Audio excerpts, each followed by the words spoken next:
Let me just say, first of all, as you watch the film, before I get into this, what was your response to what you just saw? You've heard me make some comments. I'm going to make a lot more here. We're going to move quickly. We've got about another 30 minutes. But what was your response to the film and what I'm saying so far? I mean, feel free to stand up and say, Ray, you are full of it. Okay? I want you to go ahead, hit me with the hard questions. Tell me what you think. I'll do what Coke won't do. Yes, sir. I think it's a hard question, Ray. I think a lot of people would see this and they'd say, just more of violent life and a violent country. Right. You know, I mean... But tell you what, anybody, could you go to the microphone? Anybody, could you just go to the mic so that they'll be able to hear it? So I'm going to ask anybody who wants to say something or respond or ask a question, go to the mic, and that way we'll all hear it, and the people... Well, this is in no way a smart-ass question. I'm just saying, if you show the average person this, I think they might simply say, as I said, violent life in a violent country, too bad. What can I do about it? Maybe I won't buy a Coke tomorrow. Right. You see what I'm saying?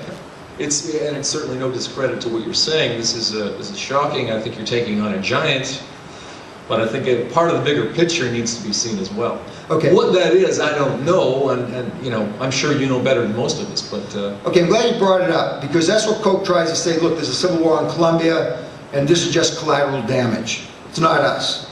Okay, the fact of the matter is the Coca-Cola company is taking advantage of a very tragic situation. And what I'm going to do, the lawsuits will certainly lay a strong basis, and what I'll explain more about what was said on the film, of what really has taken place in Colombia. But also when I talk about what's happening in India and the other places and Coke's responses, you realize that their response is really nothing but fluff and PR. But they are taking advantage, and let me give you just kind of in one sentence the situation in Colombia. And I can make quotes from a university professor out of American University who has spent a lot of time in Colombia and what she has to say.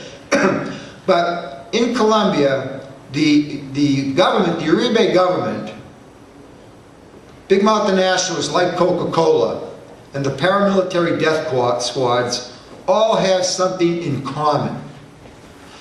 They don't want any social movement, and particularly a strong labor or human rights movement that can challenge their authority, their profits, or their brutality. So you've got a situation right now where the government and the big multinationals like Coke and the paramilitary death squads have a rather symbiotic relationship. They feed off of each other and they strengthen each other.